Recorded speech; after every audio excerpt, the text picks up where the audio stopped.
is Muhammad Irfan Mustafa from K20. K20? College dah 20 sekarang? From kuliah 20. Kuliah 20? I thought college 20. Macam wow, dah ada college 20 sekarang. Okay. So today we going to interview about our SCL project. What subject are you working on now? So we're working on biology and Biology. Lepas tu? so can we proceed to the Tak tahu. How can I help you to get full marks? Cerita daripada mula dulu. Apa yang kita nak buat. oh kau nak buat apa kat aku? Sebelum start lagi interview. Kau nak buat apa kat aku? That sounds worrying. okay, cakap Melayu je tu.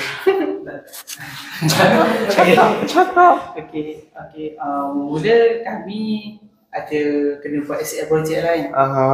So kami diberi beberapa jenis topik untuk buat kajian, dan kami buat slide kajian tu berdasarkan buku yang telah kami beli yang dibekalkan. Lepas tu kami kena cari seorang interviewer lah, untuk tanyakan beberapa jenis soalan. Apa lah maksud tu? Okay. And? So kami pilih tajuk transport implant. Okay. So kami cari isu semasa yang relate dengan tajuk kami. Okay. Alright. So kami pilih isu tentang pollution. Okay. So kan transport kan, kalau pollution kita ada banyak jenis pollution yang apa nama carbon monoxide, karbon ni. Takkan cover banyak lagi. There are many other more pollutants. So kami nak bekerja tentang phytoremediation. So macam mana pokok ni, kita guna phytoremediation untuk kawal pollutant ni. Right. Okay. Betul. Dah tu kenapa aku yang kena?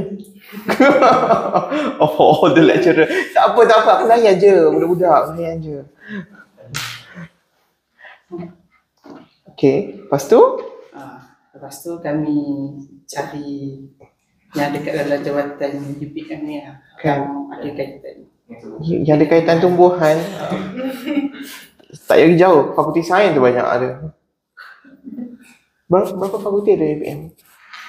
Ada 7. Takkan 7 fakulti. Takkan 7. Oh. Marah VC. 18. Dia ada fakulti, dia ada institut. It's okay. So, how can I help? So, boleh tolong melalui jawab soalan interview ni lah. Right, okay. Kami nak record video interview untuk letak kat slide nanti. Record je. Tapi dah nak ambil yang itu pun tak apa. Boleh kan? Nak bagi ada dia dengan doktor je boleh dalam video. Oh, kenapa tak nak Orang yang marah? tanya. Sebab nanti rasa sebab kita orang tak masuk. Nanti masuk macam pelik lah video. Tak, biar je. Tak pelik ke duduk Kenapa nak bagi spotlight dia seorang je? No, just because the rest of the classroom is doing it doesn't mean that you can't. Okay. Unusual, something yang you need to practice from time to time. Sometimes it leads to something bigger. Ni nak cakap bahasa apa?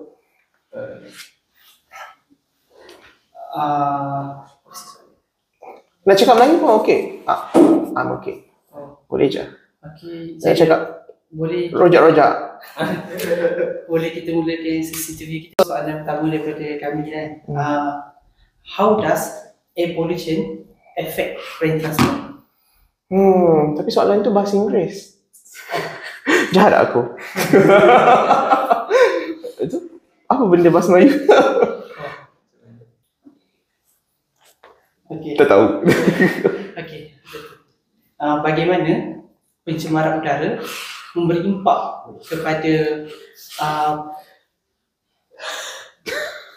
transportasi tumbuhan? Okay. What kind of transport are you talking about? Can plants move? Boleh ke pokok bergerak? The organic substrate in plants. So such as xylem, xylobacil. So can the air pollution affect the transport implant?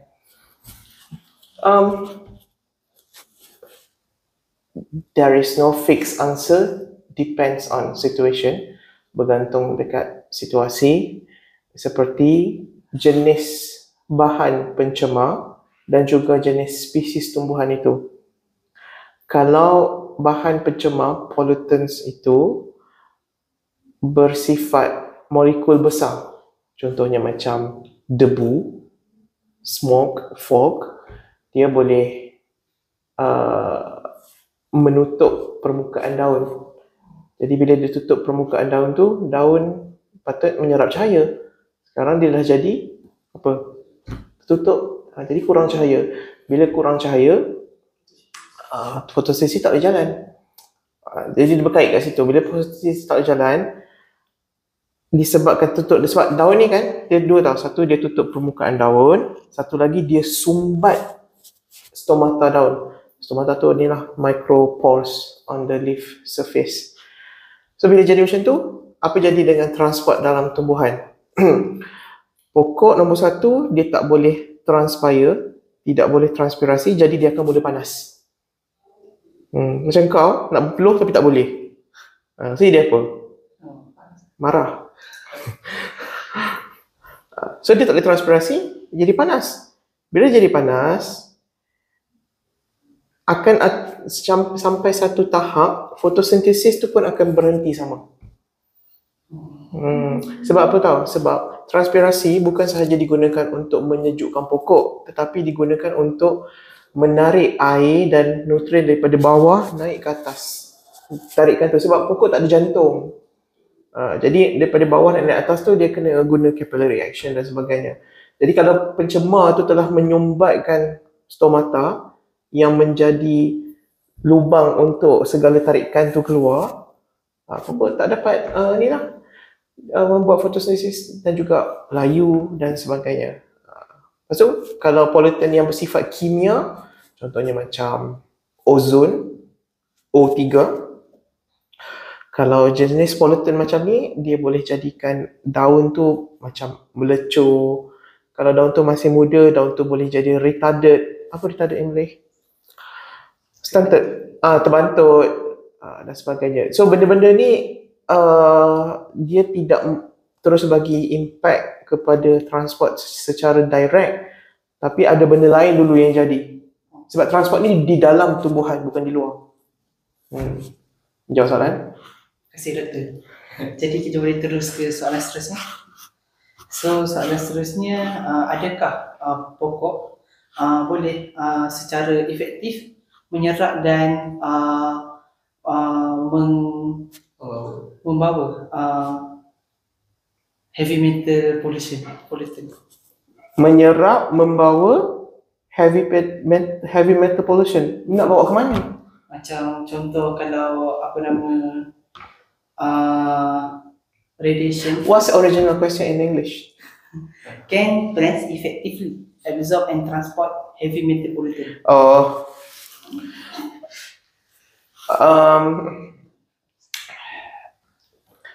Certain plants dia dipanggil sebagai hyperaccumulator.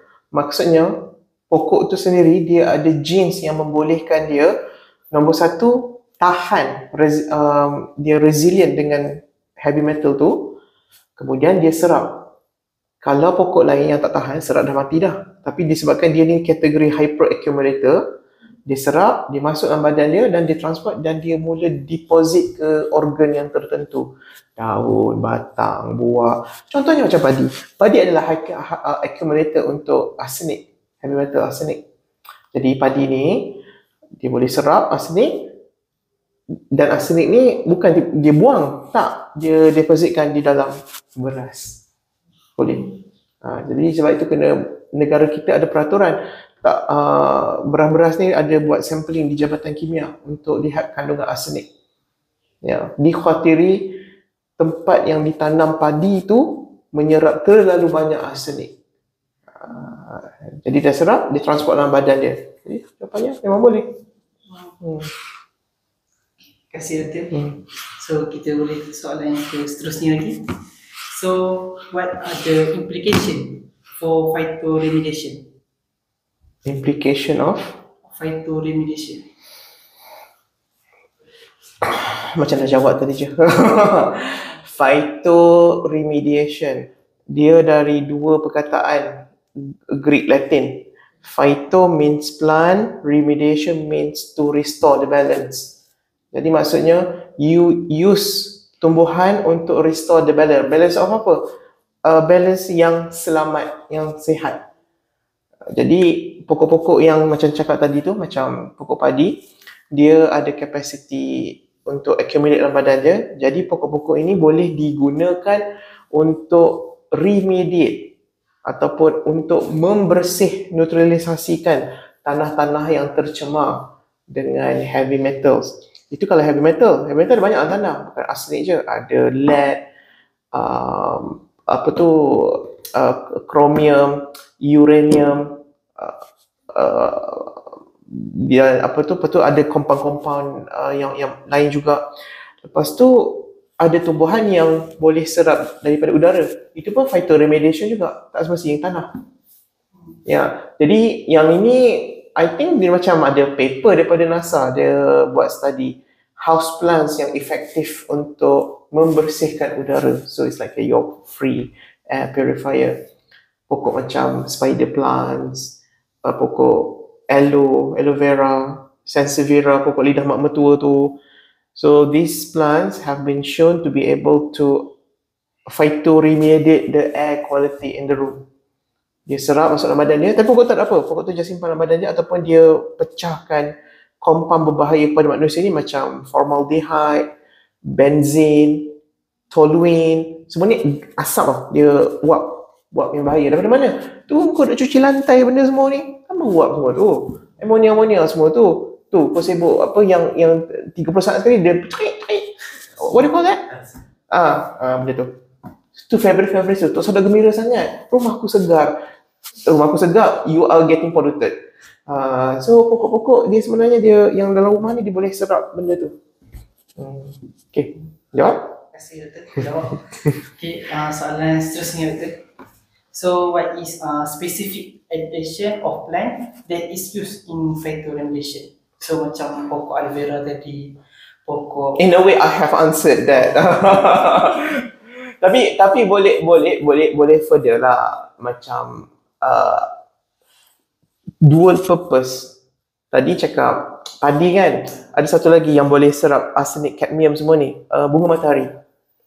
Jadi tempat tu mungkin dia jadi nampak barren, infertile land disebabkan kandungan heavy metal yang tinggi kan. Jadi di dalam proses untuk memperbaiki tanah itu digunakan tumbuhan yang nampak menarik dan juga cepat. Sunflower sangat cepat sebab dia adalah tumbuhan tahunan, annual. Jadi grow the sunflower, while the sunflower is growing, dia serap semua heavy metal pollutant dalam tanah ni, simpan dalam badannya. Then you get second benefit. It looks pretty. Kan tadi kau dah banyak duit habis sebab nak tanam sunflower ni. Now you can charge people to enjoy the view. Then you can use the money further untuk perbaiki kawasan tu. Jadi lepas tu sunflower tu buat apa? Kuaci tu janganlah makan, nanti kau mati. Ambil tu, lupuskan dekat satu designated place supaya heavy metal tu tak terbuang kat udara, kat alam sekitar dah. Satu tempat je. Selalunya dia burn, dia incinerate the biomass of the plant. Good. So last question Dr. So what are plant? What plant species? Plant species that is efficient in removing pollutant. Baru je cakap. Cara kau susun soalan tu kau tak kena. Nak susun soalan biar daripada atmosphere to atom. Besar dulu topik tu, lepas tu mengecil. Cara kau susun ni sebenarnya macam terbalik naik atas. Tak apalah. Tadi dia bagi contoh kan, kita ada yang spesies tumbuhan yang bersifat mensucikan, purify the land. ada padi, ada sunflower, ada paku pakis, satu lagi pokok yang orang buat kertas. Pokok tu I think tak dekat Malaysia kot, poplar. P-O-P-L-A, populus, pokok poplar. Dia pokok yang kurus tinggi dan cepat tumbuh, memang orang guna buat kertas. Itu dia ada dua purpose, macam sunflower, dia bersihkan tanah daripada heavy metal pollutant, dan juga sebagai windbreaker. Jadi tanah itu tak rosak dah kalau angin kencang datang. Ya, 2 in 1. Lepas tu tumbuhan yang serap aerosol di dalam udara ni, macam houseplant tadi tu, lily plant, apa tu, Indian juniper kot, I think nama tu, nama pokok tu. Pokok ni, pokok astawa. Dia biasanya pokok yang slow growth, dan pokok tu dalam badan dia ada juice. Have you learned photosynthesis? Yes. Ada fotosintesis C3, C4, CAM. Ni yang CAM ni. Dia ada jus kat dalam dia. Pokok apa, cactus. Kenapa? Yelah, dalam badan dia banyak jus. Maksudnya bila ada gas masuk dalam badan dia, gas tu terlarut. Kadang dalam badan dia hanya ada angin aja. Macam mana kan? Mau selepas ke tingkap lagi satu. So all this cactus, pokok stawa. What's stawa in English? Latin? Kalanchoe. Purify the air. So you are going to get comprehensive purification on the soil level dan juga on the atmospheric level. In fact, sebenarnya kalau pokok ni kita tanam sebagai hedging kat sekeliling rumah, dia juga ada efek penyejukan dan juga soundproofing. Mungkin kau dapat jiran tetangga yang tak bertimbang rasa, kan? Anak kau nak tidur masa tu lagi nak prank. So tanam pokok banyak-banyak. Pokok tu adalah padded, soundproofing. Jadi pencemaran apa? Pencemaran kimia kau dapat atasi. Pencemaran bunyi, pencemaran cahaya, pencemaran kau tak suka tengok muka jiran kau. Banyak ada. Jadi gunakanlah pokok. Ikut spesies lah. Setiap spesies ada fungsi tersendiri. Terima kasih Doktor. So, soalan terakhir kita. Bella. That's too easy. Okay, lagi? Itu aku pula tanya. So, buatlah conclusion. Maksudnya, is there something that you just learn ke dah sebenarnya dah tahu saja je, pura-pura? Okay, so in conclusion, apa yang kami dapat daripada interview ni adalah macam pokok ni mungkin kalau kita tengok sebelum ni sebagai hiasan saja, tapi sebenarnya dia boleh jadi banyak fungsi. Sebagai contoh, kita nak tapis bunyi ataupun kita nak family kita selamat daripada pencemaran. So antara benda yang kami dapat pelajari adalah yang selalu diiklankan daripada TV February yang dapat poinkan rumah tu. Mungkin kita boleh gantikan ataupun kita letaklah jasmine. That smells nice. Kita amalkan menanam pokok dalam rumah. Ya. Sebenarnya kita bukan perlukan sangat wangi-wangi tu. Kita perlukan udara segar. Kan, fresh air. Tengok aku. Sangat riang gembira. Letak pokok banyak rumah. Rumah banyak pokok kan? Okay. Hope that's helpful. Alright. Okay, sama-sama.